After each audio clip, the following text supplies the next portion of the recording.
की आज 7 जून 2022 भारतीय शक्ति चेतना पार्टी के 10वें स्थापना दिवस पर पार्टी के संस्थापक संचालक, हम सभी के आराध्य परम पूज्य योगी राज श्री शक्तिपुत्र जी महाराज के चरणों में कोटि कोटि नमन करते हुए भारतीय शक्ति चेतना पार्टी के समस्त कार्यकर्ता एवं समस्त देशवासियों को पार्टी के स्थापना दिवस की हार्दिक शुभकामनाएं। आज भारतीय शक्ति चेतना पार्टी का 10वां स्थापना दिवस है।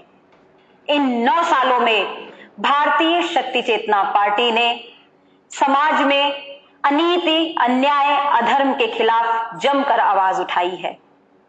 समाज में फैली विसंगतियों के खिलाफ आवाज उठाई है। हर वह मुद्दे जिससे समाज प्रभावित है, भारतीय शक्ति चेतना पार्टी आवाज बनकर के उभरी है। जनमानस की आवाज, आम जनता की आवाज, उनकी आवाज गरीबों की, असहायों की, असमर्थों की, जिनकी आवाज सत्तासीन बैठी हुई पार्टियां या विपक्ष की पार्टियां सभी कोई सुनने में असमर्थ हैं। भारतीय शक्ति चेतना पार्टी आज उन असहायों की आवाज बन करके उभरी है जो कहीं ना कहीं शोषित हैं, जो आजादी के 75 सालों बाद भी उन सुविधाओं से वंचित है जो उन्हें कब की प्राप्त हो जानी चाहिए थी। आज की जो पार्टियां हैं वह कोई भी हो, आजादी के बाद से जितनी भी पार्टियां बनी हैं, चाहे सत्ता पक्ष में रही हो चाहे विपक्ष में रही हो, वह केवल और केवल समाज को बांटने की राजनीति करती रही हैं। वही अंग्रेजों के काल से चली हुई उनकी विचारधारा कि फूट डालो और राज करो। आज देश में जितनी भी पार्टियां हैं वह कहीं ना कहीं सांप्रदायिकता की बात करती हैं, कहीं ना कहीं जाति की बात करती हैं, लोगों को तोड़ने की बात करती हैं, मगर समाज को एकजुट करने की बात नहीं करती, देशभक्ति की बात नहीं करती। यदि समाज को, यदि देश को ऐसे ही टुकड़ों टुकड़ों में बांटा जाने लगा तो समाज उत्थान की ओर कैसे बढ़ पाएगा? समाज कैसे, भारत हमारा प्रगति विकास के पथ पर कैसे बढ़ पाएगा? आजादी के बाद से हमारा देश विकासशील बना रहा और आज तक विकास पूरी तरह से कर नहीं पाया। हमारे साथ ही, भारत देश के साथ ही उभरे कई ऐसे देश जो भारत देश के साथ जिन्होंने अपनी यात्रा शुरू की थी, वह आज देश में, विश्व में कहीं ना कहीं आगे बढ़ रहे हैं। मगर भारत में बैठी हुई सत्ताओं के कारण, देश में छुपे हुए गद्दारों के कारण आज भी हमारा देश उस ऊंचाइयों को प्राप्त नहीं कर पाया जिसकी कल्पना हमारे स्वतंत्रता संग्राम सेनानियों ने की थी, बलिदान देते वक्त की थी। भारत को विश्व गुरु बनाने की कल्पना की थी, भारत को विश्व का नेतृत्व करने की कल्पना की थी, मगर वह कल्पना आज भी केवल और केवल कल्पना ही बनी हुई है। और उसका सबसे प्रमुख कारण है कि आज देश में जितनी भी राजनीतिक पार्टियां हैं वह केवल और केवल अपनी सत्ता सुख के लिए कार्य करती हैं, वह केवल और केवल स्वार्थ की राजनीति करती हैं, वह तुष्टीकरण की राजनीति करती हैं। कोई किसी धर्म संप्रदाय की बात करता है, कोई किसी धर्म संप्रदाय की बात करता है। देश की बात करने वाली पार्टी कौन बनेगी? देश की बात करने वाली पार्टी आज भारतीय शक्ति चेतना पार्टी बनी है। परम पूज्य गुरुदेव जी द्वारा पार्टी की स्थापना ही इसीलिए की गई कि बातें चाहे कोई कितनी भी कर ले, मगर समाज से भय, भूख, भ्रष्टाचार को समाप्त नहीं कर पाए। समाज को पतन के मार्ग पर यूं ही बढ़ाते चले गए। समाज में नशा बांटने का कार्य कर रहे हैं। आज यह कार्य जो आज हमारे युवा पीढ़ियों को नशा पिलाया जा रहा है, जो हमारे देश के नागरिकों को नशा पिलाया जा रहा है, इससे बड़ा अपराध कोई राजनीतिक सत्ता नहीं कर सकती। आखिर वह राजा ही कैसा जो प्रजा को जहर पिलाने का कार्य करे? मगर क्यों?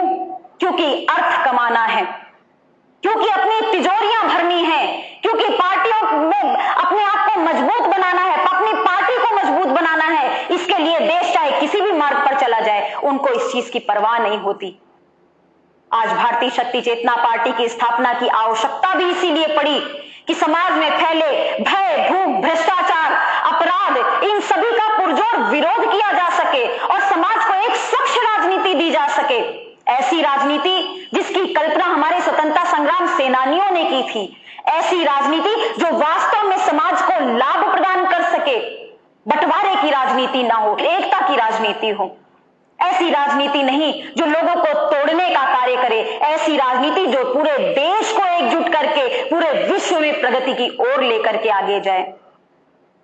आज चाहे कोई भी नीति हो, किसी भी और नजरें उठा करके देख लें, बातें बड़ी बड़ी करेंगे, देशभक्त अपने आप को कहेंगे, राष्ट्रभक्त अपने आप को कहेंगे, मगर कथनी और करनी में कितना बड़ा अंतर है यह किसी से छुपा हुआ नहीं है। आज आप अगर अपनी आंखें खोल करके देखेंगे तो आपको उनके शब्दों में और उनके कार्यों में बहुत बड़ा भेद नजर आएगा। वह युवाओं के सशक्तिकरण की बात करते हैं। जब एक और युवाओं को नशा पिलाया जाएगा तो युवा हमारे सशक्तिकरण की ओर कैसे बढ़ पाएंगे?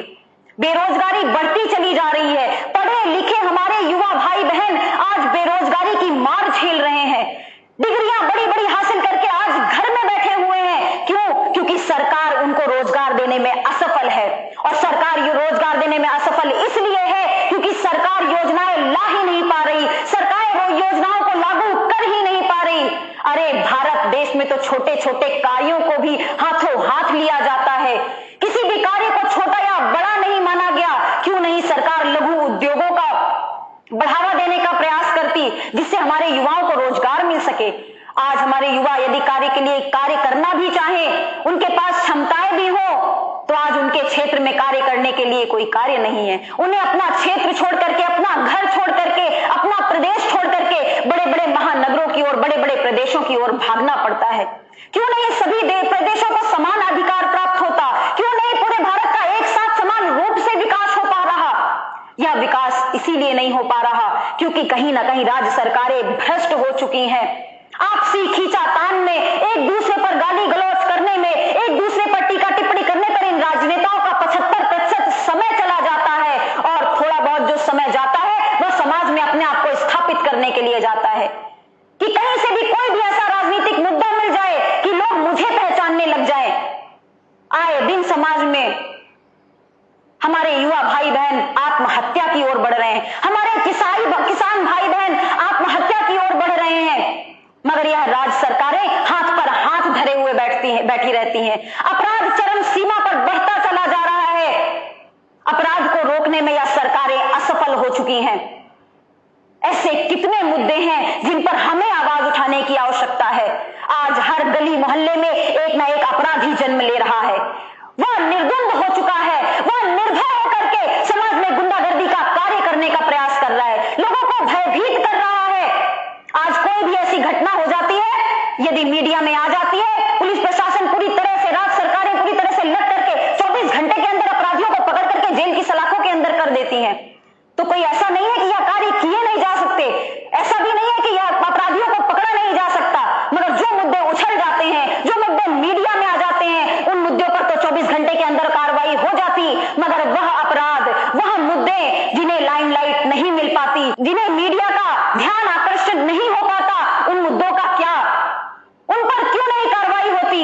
दसियों साल मुद्दे लटकते रह जाते हैं, अपराधी जमानत लेकर के बाहर आ जाते हैं और पुनः उस परिवार को प्रताड़ित करने का प्रयास करते हैं। ऐसे एक नहीं लाखों आपराधिक मामले समाज में, कानून न्यायालयों में आज भी पेंडिंग पड़े हुए हैं। यह किसकी असफलता है? क्या यह सरकार की जिम्मेदारी नहीं कि समाज में सुख शांति बनाए रखे? क्या यह सरकार की जिम्मेदारी नहीं कि समाज में फैले अपराधियों को 24 घंटे के अंदर पकड़ करके उनमें सख्त कार्रवाई की जाए? सरकार चाहे तो सब कुछ कर सकती है, मगर क्योंकि सरकार ढीली हो जाती है इसीलिए पुलिस प्रशासन भी ढीला हो जाता है, शासन प्रशासन ढीला हो जाता है। यदि नेता तटस्थ हो, यदि नेतृत्व करने वाला तटस्थ हो, तो कार्य करने वाले, उसके साथ में कार्य करने वाले कार्यकर्ता भी तटस्थ हो जाते हैं। मगर आज यह बहुत बड़ी असफलता है। नारियों के सशक्तिकरण की बात करते हैं, मगर यह किससे छुपा है कि दिन प्रतिदिन जिस दिन भी अखबार खोल करके देखो, आए दिन हत्या और बलात्कार के महिलाओं के मामले छपे पड़े रहते